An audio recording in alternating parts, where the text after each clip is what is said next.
Morning जी, great morning दोस्तों। नमस्कार, भूपेश आनंद मैं आज आपके सामने एक बड़ा ही प्यारा सा इंपॉर्टेंट लेक्चर लेकर आया हूँ दोस्तों। And we have already done 3 lectures. मैं इस समय हूँ F9 financial management ACCA skill level chapter 1 the financial management function.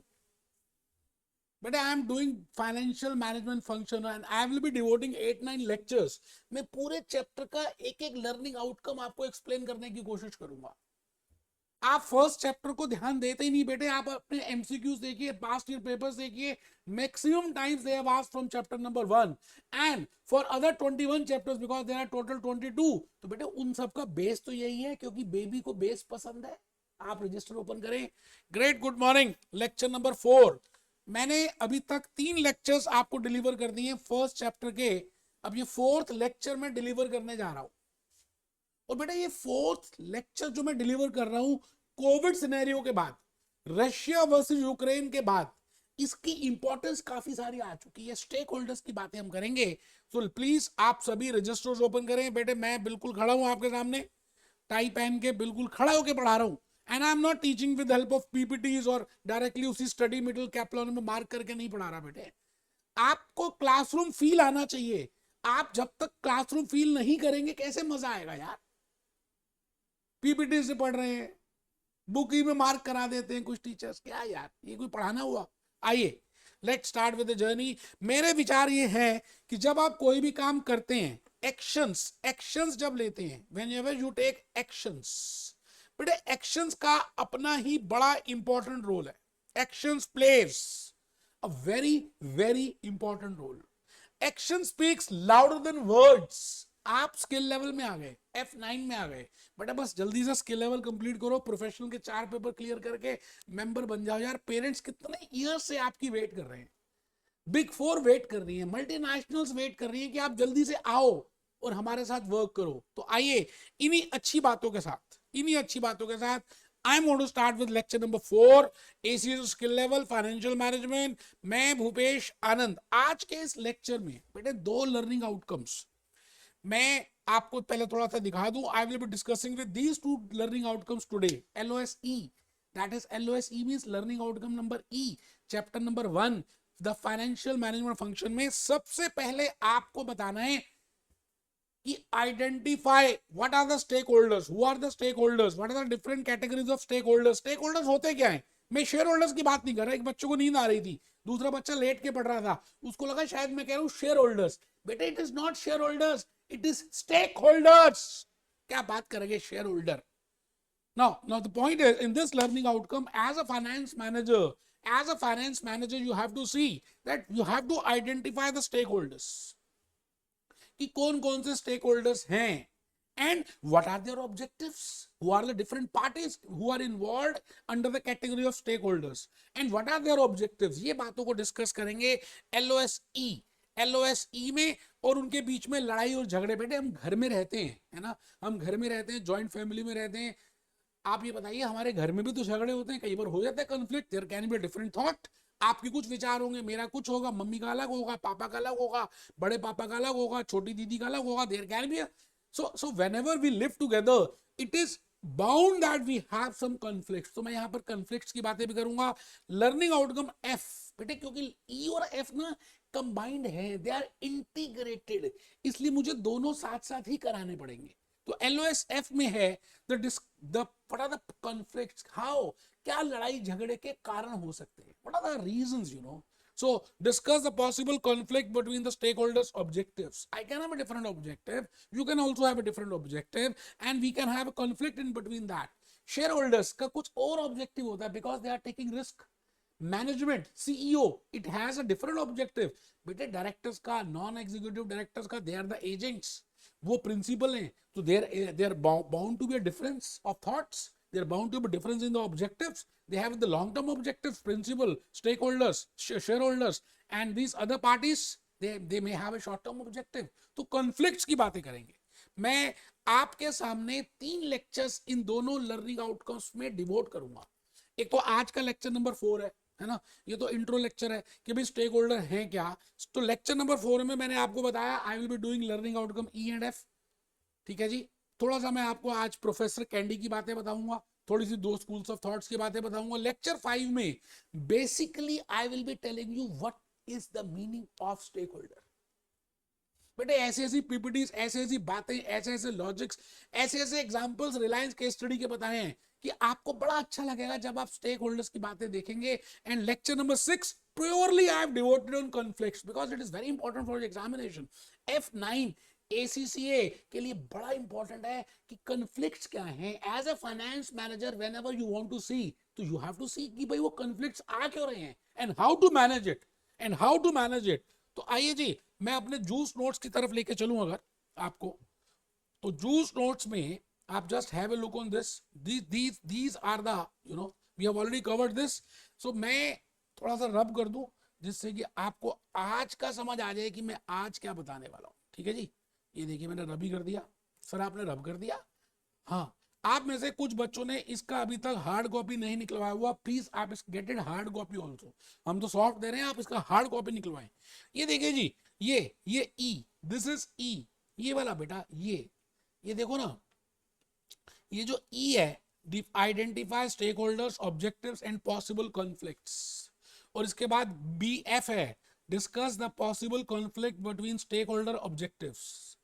तो बेटे ये दो के दो इतने इंपॉर्टेंट हैं कि मैं आपको बता नहीं सकता। And I have prepared very beautiful flow charts, I have prepared very beautiful you know logics in explaining this. तो अभी मैं जूस नोट्स में नहीं आ रहा, पहले आपको थोड़ा सा लिखेंगे फिर हम आएंगे इसमें। आप रजिस्टर ओपन कर लें जी बिल्कुल ईमानदारी से और मेरी बात को ध्यान से सुनना स्टार्ट कर दें। आप मेरी बातों को ध्यान से सुनेंगे। मैं भूपेश आनंद, आज आपके सामने lecture number 4. In the last lecture I have told you in lecture number 3 कि भाई what should be the financial objective of an organization. As a finance manager, what are the different financial objectives of an organization? और हमने conclude किया था कि profit maximization cannot be the financial objective of a financial management, or the growth in the EPS cannot be the financial objective in the organization. Rather, the maximization of wealth of shareholders should be the objective of an organization. और हमने last class में मैंने आपको अलग अलग बातों से, अलग अलग एग्जाम्पल से इसको एक्सप्लेन करने की कोशिश की थी। ठीक है जी, लेकिन आज मैं कुछ आपको दूसरी बातें बता रहा हूं। बेटे क्या लगता है आप लाइफ में आए हो, आप इस दुनिया में आए ऊपर से नीचे। एक मूवी आई थी कि जन्म से मृत्यु के बीच में क्या होगा वो आपके ऊपर है। बेटे दंगल में गाना था, मैं भी दिखाऊंगा दंगल का गाना। आपके हाथ में आना और जाना नहीं है, बट आने और जाने के बीच में आपके पास पूरा कंट्रोल है। दंगल। मैं आज आपसे ये पूछता हूं, क्या लगता है बेटे खाली हम खाने, कमाने, गाड़ी खरीदने, बंगला लेने इसलिए आए हैं? कुछ और भी ऑब्जेक्टिव होना चाहिए। What should be the objective of life? क्या पर्पस है आपको, क्या लगता है? मैं आपको बता दूं कि आप सबका और हम सबका एक लाइफ का पर्पस है जिस वजह से हम यहां पर आए हैं। खाली अपने लिए किया तो क्या किया यार, दूसरों के लिए, सोसाइटी के लिए, इकोनॉमी के लिए, ग्लोबल वर्ल्ड के लिए। बेटे कोविड सिनेरियो के बाद हमें समझ आ गया कि हम सब एक हैं, अफ्रीकन, अमेरिकन, रशियंस, सभी को कोविड हुआ। इट मींस सोसाइटी का भी ध्यान देना है, इकोनॉमी का भी ध्यान देना है, सोशल फैक्टर्स का ध्यान देना है। तो आपको क्या लगता है अगर ऑर्गेनाइजेशन के ऑब्जेक्टिव्स की बात करें और थोड़ा सा और बड़ा सोचें, बेटे there are two schools of thought that what can be the objective. No doubt we have already concluded कि भाई this is a school of thought. This is the first objective, the sole most objective, क्या? Maximization of wealth of shareholders. लेकिन अब मैं थोड़ा सा और आगे लेके जा रहा हूं, थोड़ा सा और आगे। मैं कहता हूं आप थोड़ा सा मेरे साथ आए और आप बताएं कि क्या सच में आपकी वेल्थ मैक्सिमाइजेशन ही ऑब्जेक्टिव है? नो डाउट होना चाहिए, लेकिन उसके साथ साथ आप जिस सोसाइटी में वर्क कर रहे हैं, आप जिस इकोनॉमी में वर्क कर रहे हैं, आप जिस जिस जिस जिस लोकेशन में वर्क कर रहे हैं, बेटे वहां की एयर, वहां का वाटर, वहां की सोसाइटी, वहां की इकोनॉमी, वहां के जीडीपी, वो सब ग्रो करेंगे आपके साथ, तो आप ही ग्रो करोगे। तो मैंने कहा there are two schools of thought. As per first school of thought which we have already discuss in the last lecture, लिखना है। एक बच्चे ने पूछा लिखना है? हाँ लिखना है। ढीले होकर मत बैठना है, कमर सीधी करके बैठना है, थप्पड़ मारूंगा खींच के, कमर सीधी। Two schools of thought. There are two schools of thought in an organization. If I want to set the objective, the first is the wealth maximization of shareholders, which is a sole most, which we have already discussed. The single objective हमने वो already discuss कर लिया है, लिखना है फिर भी। लेकिन एक दूसरा चार्ल्स हैंडी कैप्लान में और बीपीबी में इसका नाम लिखा हुआ है F9 में, तो मुझे लगा कि मैं आपको चार्ल्स हैंडी की अभी इमेज भी दिखाऊंगा। मैं अभी विकिपीडिया में लेके जाऊंगा, आपको दिखाऊंगा कि चार्ल्स हैंडी के ऊपर पूरी वेबसाइट बना दी उन्होंने। तो there are two schools of thought, दो विचारधाराएं। एक विचारधारा ये कहती है कि खाली wealth maximization of the shareholders should be the sole objective, और दूसरी विचारधारा ये कहती है जो चार्ल्स हैंडी वो कहता है नहीं, इसके साथ साथ आपको इकोनॉमी, आपको सोशल, आपको स्पिरिचुअल, ये सारी बातों का भी ध्यान रखना है। तो आप चित्र बनाए, चित्र के रूप जैसी two schools of thought. First is as per first school of thought, as per first school of thought, only the maximization, wealth maximization, which is the soulmost, foremost objective. But as per second school of thought, दूसरी विचारधारा, as per Professor Charles Handy, there is a second approach which is named as stakeholders approach. Share holder नहीं, stake holder, कि भाई आपको stake holder approach लेके जानी चाहिए, और उसमें क्या करना है, इकोनॉमिक रिस्पॉन्सिबिलिटीज का भी ध्यान रखना है, सोशल रिस्पॉन्सिबिलिटीज का ध्यान रखना है, उस इकोनॉमी का ध्यान रखना है जिस इकोनॉमी से आप अर्न कर रहे हो। क्योंकि बेटे अगर इकोनॉमी नहीं है तो आप कहां से अर्निंग कर लोगे, आप कहां से वेल्थ मैक्सिमाइजेशन कर लोगे। अब सवाल आता है कि चार्ल्स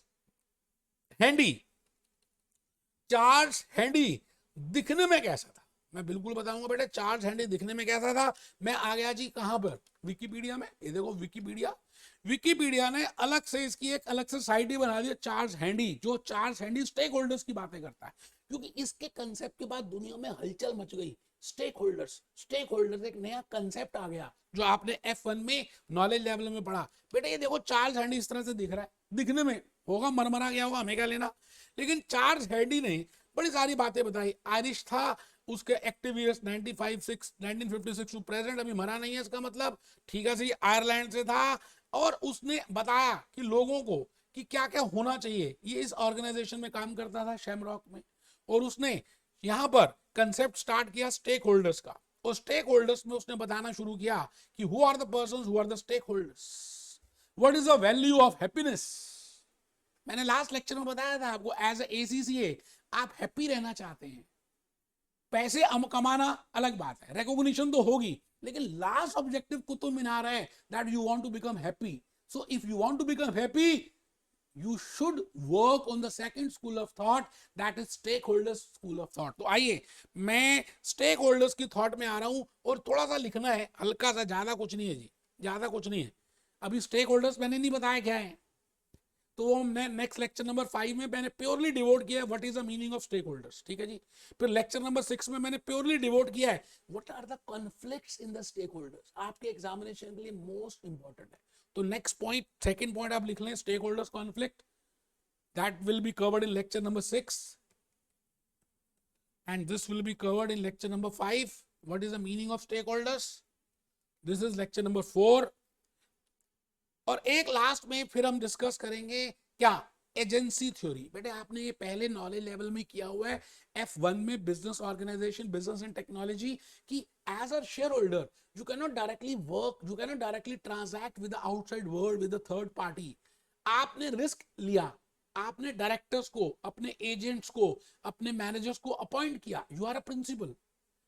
रिलायंस जियो, रिलायंस इंडस्ट्रीज के शेयर होल्डर्स प्रिंसिपल हैं, लेकिन रिलायंस इंडस्ट्रीज के शेयर होल्डर्स ने मुकेश अंबानी को अपॉइंट किया as a manager, as a CEO, as a CFO। अब ये मुकेश अंबानी ने आगे मैनेजर्स अपॉइंट किए और उनको कहा कि आप थर्ड पार्टी से इंटरेक्ट करो।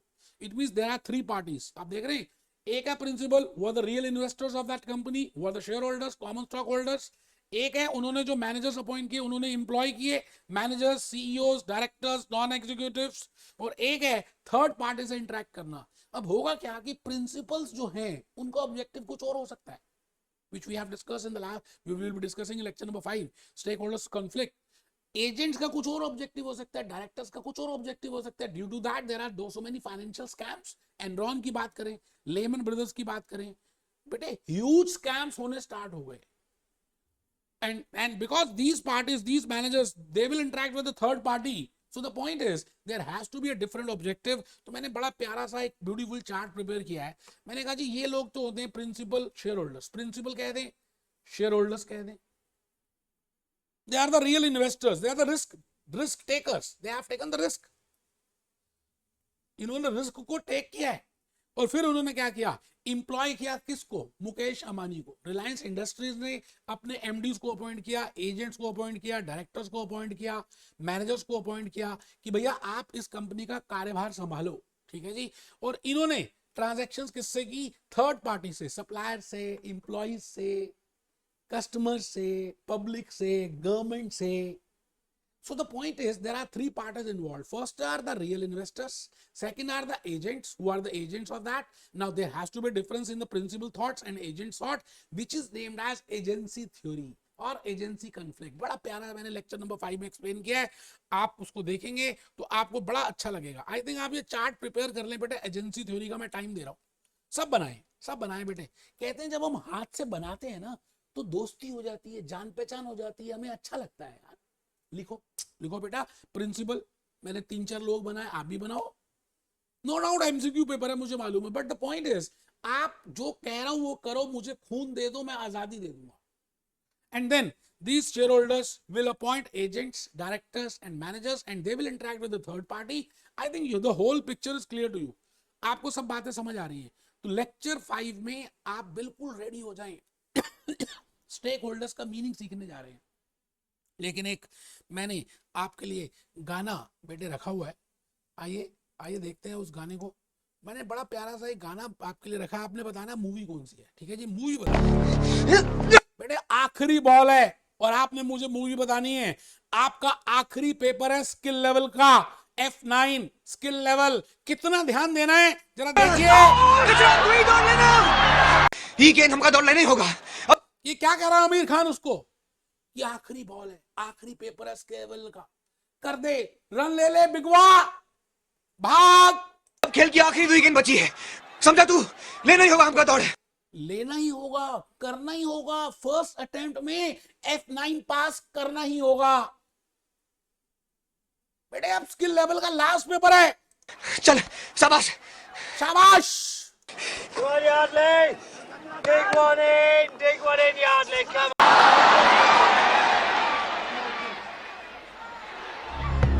आप देखिए क्या आमिर खान के फेस के एक्सप्रेशन देखिए.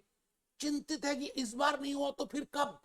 2 साल का लगान माफ हो जाएगा, नहीं तो देना पड़ेगा. आप सोचिए कि स्किल लेवल अगर मैंने इस अटेम्प्ट में नहीं किया F9 तो नेक्स्ट क्वार्टर में एग्जामिनेशन फीस अलग देनी पड़ेगी और मेहनत अलग करनी पड़ेगी, टाइम अलग वेस्ट होगा. अब आखिरी गेंद बची, आखिरी पेपर स्किल लेवल का बेटे. मेहनत करनी है. लेक्चर 5 और 6 में मिलते हैं. Be happy, be jolly, be cheerful.